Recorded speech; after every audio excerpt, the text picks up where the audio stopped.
अस्सलाम वालेकुम viewers, dialogue with history के साथ मैं हूं आपका होस्ट उस्मान इब्राहिम और हमारे साथ मौजूद हैं जनाब आफ्ताब इकबाल साहब।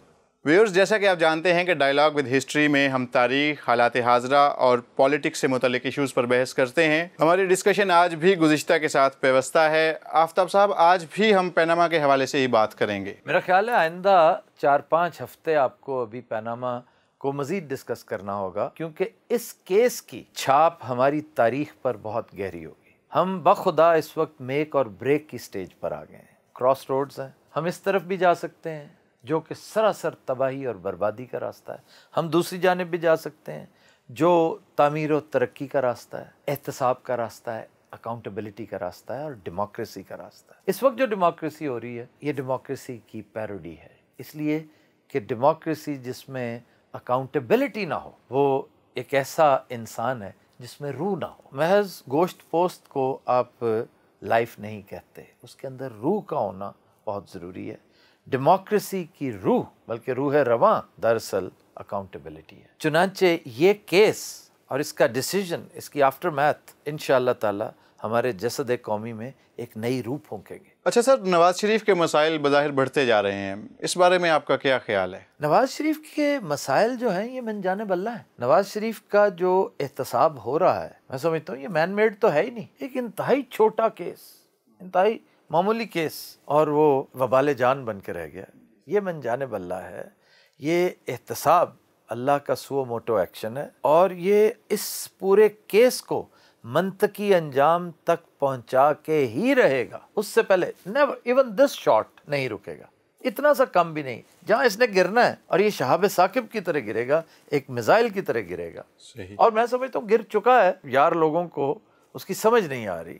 अभी जिस दिन मिठाइयाँ बट रही थी अ फ्यू वीक्स बैक, यकीन कीजिए इस कदर इत्मीनान में था। हालांकि बाज लोग मेरी एंग्जाइटी देखना चाहते थे, मुझे परेशान करने की पूरी कोशिश करते रहे। ले जनाब, केस तो नवाज शरीफ के हक में हो गया, 2 जजेस ने ये कह दिया, 3 नवाज शरीफ के साथ है। मैंने उस वक्त तक डिसीजन ना पढ़ा था जी, ना किसी के साथ डिस्कस किया। सिर्फ जब मैं सो के उठा, मेरी बेगम ने मुझसे पूछा कि तुम क्या कहते हो कि डिसीजन तो ये आया। मैंने कहा अगर ये भी डिसीजन आया तो रेस्ट अश्योर्ड कि जो मिठाइयाँ खाई जा रही हैं ये गलत हैं, ये नदामत और शर्मिंदगी का बायस बनेंगी अनकरीब। जूं घंटे गुजरते गए तू लोगों को होश आती गई कि भाई डिसीजन खोल कर तो देखें इसमें है क्या। जी, 2 जजेस ने, जस्टिस खोसा ने और जस्टिस गुलजार ने, तो इंतहाई क्लैरिटी के साथ नवाज शरीफ को मोरद इल्ज़ाम ठहराया। और ये एक कानून था जिसे इंटरप्रेट किया गया, एक ये जो जिन शिकों का उन्होंने तज़किरा किया उसमें एक नया जाविया, एक नया एंगल पेश किया गया। बाकी 3 जजेस ने अपने रिजर्वेशंस का इजहार किया जी, लेकिन मैं एक ही बुनियाद पर कहता चला जा रहा था कि it isn't over till it is over. सही। ऐसे ही खामखा बगले मत बजाओ, थोड़ा सा वक्त गुजरने दो। फिर JIT की बातें हुई, JIT के साथ जो कदगन, जो मसाइल उसके साथ ऐड किए गए, JIT को जिस तरह एक जकड़बंद की सूरत में पेश किया गया जी, उससे साफ जाहिर था कि मामलात बहुत आगे तक जाएंगे। उसकी बुनियाद यही थी कि अगर ये अल्लाह की तरफ से ना होता तो फिर गुज़श्ता 11 माह से नवाज शरीफ इस तरह लगातार खौर खस्ता ना होते। ये चूँकि मनजाने बल्ला था, इसलिए ये कंटिन्यूस प्रोसेस नवाज शरीफ की जिल्लत और रुसवाई का ये जारी और सारी रहा, क्योंकि अल्लाह को मंजूर ये था ना जी।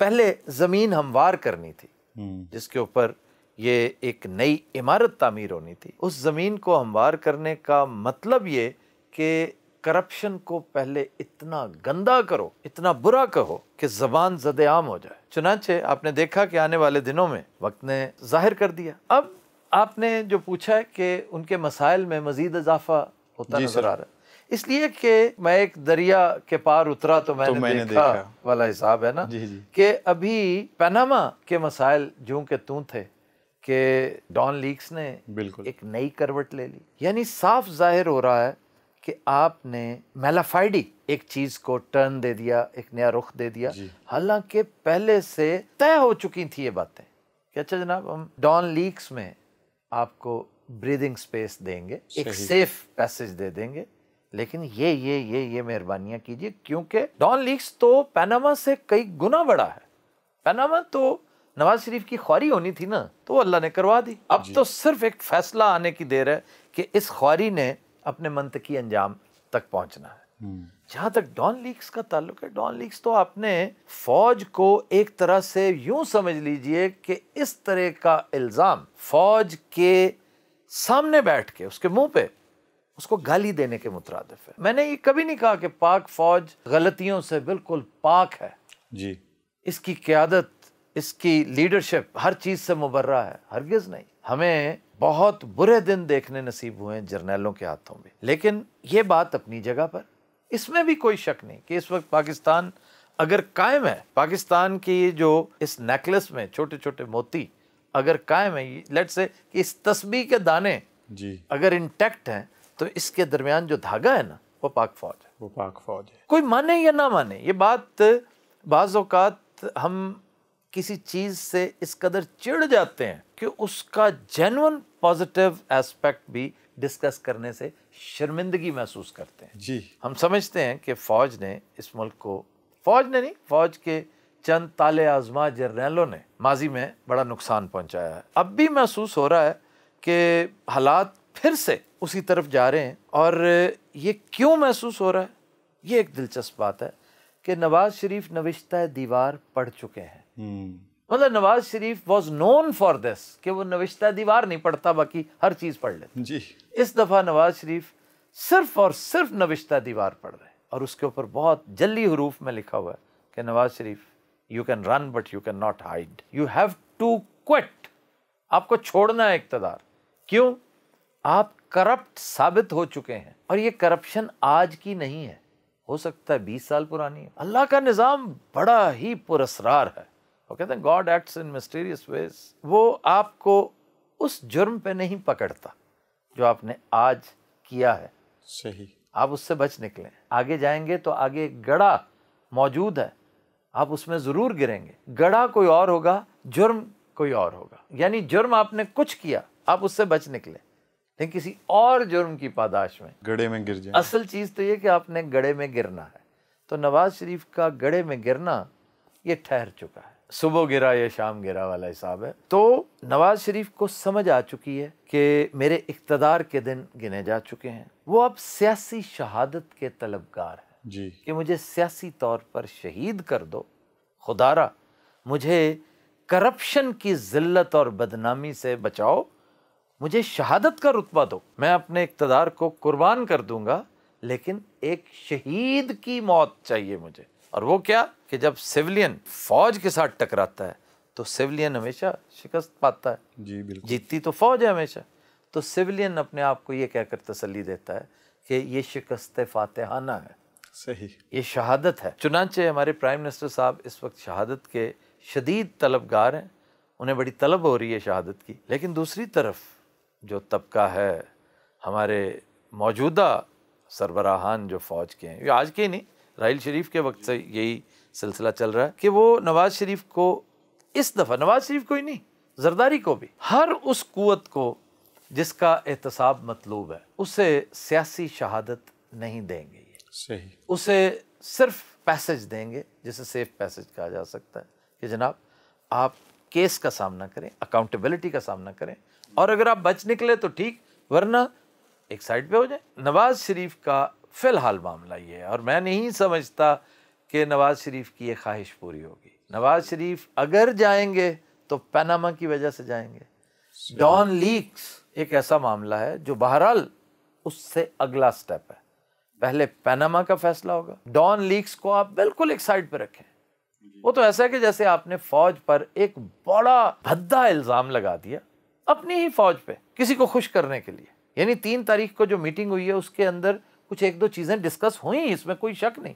ये कहा गया था कि जनाब देखें, हम पकड़ते हैं इन लोगों को, और कहीं ना कहीं हमारी कोई मसलहत कोशी आड़े आ जाती है, और आपके कहने पर या फ़लाँ के कहने पर या फ़लाँ के कहने पर कई बड़े छटे हुए मुजरम, बदमाश और गुंडे छोड़ दिए जाते हैं। सही। अब ये तो आपस की बात थी ना, घर के 4 फर्द बैठे हैं तो आप कुछ भी डिस्कस कर लेते हैं। You don't wash your dirty linen in public. This is what exactly happened. 3 दिन बाद एक खबर छप जाती है, उस मीटिंग के डिटेल्स मीडिया को लीक कर दी जाती हैं जी, और पाकिस्तान की वो जगहसाई हो रही है, वो अभी तक हो रही है। तो आप ये कैसे समझते हैं कि एक इतनी तगड़ी आर्मी जिसने आज तक अगर कोई चीज बचाई है तो वो अपना टॉर टैका है, इसके टॉर टैके में तो कोई दो राय नहीं हो सकती ना। ये तुर्की की फौज नहीं है जिसको पुलिस ने आगे लगा लिया था, ये पाकिस्तानी फौज है। इसके अंदर बड़ी बड़ी कबाहतें और मसाइल हैं, लेकिन ये फौज अपने ऑनर के लिए ही जान देती चली आ रही है और इसे अपना ऑनर बहुत अजीज है। ये अपने ऑनर के लिए हमेशा फाइट करती रही है और इसने अपना बड़ा नुकसान करवाया। सही। भुट्टो साहब के दौर से ले लें, आज तक वो जो गुज़श्ता अदवार की बदनामियां हैं, पलटन मैदान से जो मामला शुरू हुआ ढाके से, वो दाग बड़ी मुश्किल से इन्होंने धोए हैं। तो मैं नहीं समझता कि ये इस कदर आसानी से इस सिलसिले को चलने देंगे। तो सर अगले इलेक्शन में आप क्या होता देख रहे हैं? पहली बात तो ये कि मैं मौजूदा हालात में तो अगला इलेक्शन होता ही नहीं देख रहा। अगर अगला इलेक्शन हुआ तो नवाज शरीफ, उनका ख़ानदान पनामा के रास्ते इस इलेक्शन प्रोसेस से निकल चुका होगा। सही।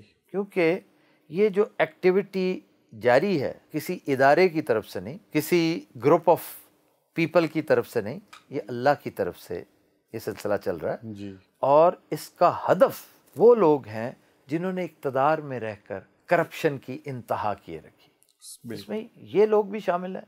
और मैं फिर कहता हूँ, मैंने पिछले हफ्ते भी कहा था कि इस स्टेंट में नवाज शरीफ और शहबाज शरीफ ने बराह रास्त कोई एज सच करप्शन नहीं की। उनके गिरदो नवा में करप्शन होती रही, उनके रिश्तेदार करते रहे, कहीं दामाद करते रहे तो कहीं समदी करते रहे, कहीं दोस्त करते रहे तो कहीं हवारी करते रहे। और नवाज शरीफ तायब होने के बावजूद अपने गुज़श्ता अदवार का हिसाब किताब जो कि बराह रास्त अल्लाह के साथ था वो क्लियर नहीं कर सके जी। वही बंगले, वही महल, वही गाड़ियाँ, वही सवारियाँ, ये उसी दौर की अचीवमेंट्स है ना जी। वो तो आज भी आपके ज़ेर तसर्रुफ है। तो फिर आप तायब क्या हुए? तो इसलिए ये भी इस प्रोसेस से निकलेंगे। जरदारी साहब भी अगर उन्होंने कुछ कर रखा है, मैं जजमेंटल नहीं हो रहा, अगर उन्होंने कुछ कर रखा है तो रेस्ट अश्योर्ड कि अल्लाह ताला इन्हें भी इस सिस्टम से निकाल देगा। सही। पूरा सिस्टम चेंज हो जाएगा। इलेक्शन रिफॉर्म्स बड़ी शिद्दत के साथ किए जाएंगे, मर्दमशुमारी का प्रोसेस मुकम्मल होगा। ये सारा सिलसिला जब बन गया, ये आबो हवा मुसफ़ा हो गई एक साफ सुथरे सियासी माहौल में, फिर इलेक्शंस होंगे और फिर ये इलेक्शंस वो होंगे जिनमें रिगिंग का कोई शायबा भी नहीं होगा, कोई छोटा सा साया रिगिंग का इसके करीब से नहीं गुजरेगा। तो आप देखेंगे कि बहुत बेहतर लोग सामने आएंगे। मैं ये नहीं कहूँगा कि फरिश्ते आपके सामने आ जाएंगे, बड़े बड़े लाजवाब लोग आएंगे, नो, इनसे बहुत बेहतर होंगे और जो उससे आगे आएंगे वो इनसे भी बेहतर होंगे। मार्शल लॉ लगने के क्या इम्कानात हैं? मार्शल लॉ बहुत दूर की गोटी है। Martial law is no solution. Martial law तब होगा if worst comes to worst जी। मार्शल लॉ तभी आएगा अगर अल्लाह ताला को इस पूरे निज़ाम को इंतहाई तेज स्पीड में साफ सुथरा करना मकसूद हुआ। तो फिर एक मशीन इसके लिए रिक्वायर्ड होती है। वो मशीन ना देखती है ना सोचती है, वो सिर्फ काम करती है और वो फिर मार्शल लॉ है। मार्शल लॉ अगर आया तो वाकई बड़ा भयानक होगा हर उस शख्स के लिए जिसने सियासत में रहते हुए, हुकूमत में रहते हुए किसी न किसी हवाले से टिका के करप्शन की है। और इवन वो लोग जो सियासत और हुकूमत में नहीं भी थे, वो भी अगर करप्शन का इर्तिकाब करते रहें तो उन्हें भी बड़ी भारी कीमत अदा करनी होगी। ये मैं बिजनेस तबके की बात कर रहा हूँ, जो टैक्स चोर है, जो बिजली चोर है, जो इन कुवतों को सपोर्ट करता है और फिर उसके एवज इनकी सपोर्ट लेता है अपने घिनौने काम को जारी रखने के लिए, उसका भी एहतसाब होगा। मैं समझता हूँ कि जब अकाउंटेबिलिटी का प्रोसेस चल निकला तो फिर मीडिया का भी एहतसाब होगा। और मीडिया भी पाकिस्तान का इंतहाई करप्ट मीडिया। अगर मीडिया ही कुछ बंदे का पुत्र होता ना तो आपके आधे मसाइल सिर्फ इसी वजह से हल हो जाते। मीडिया भी करप्ट है, इसका भी एहतसाब होना है और कड़ा एहतसाब होना है। सर बातें तो बड़ी मज़ेदार हैं, लेकिन आज के लिए इतना ही। जी व्यूअर्स, आज चूँकि वक्त की किल्लत हमेशा आड़े आती है, हम इसी सिलसिले को आगे बढ़ाएंगे और इंशाअल्लाह ये आइंदा 2-3 दिन जितने दिन भी हम डायलॉग विद हिस्ट्री करेंगे, हमारी गुफ्तगू इन्हीं मौज़ूआत पर फोकस्ड रहेगी। तब तक के लिए इजाज़त दीजिए। अल्लाह हाफ़िज़।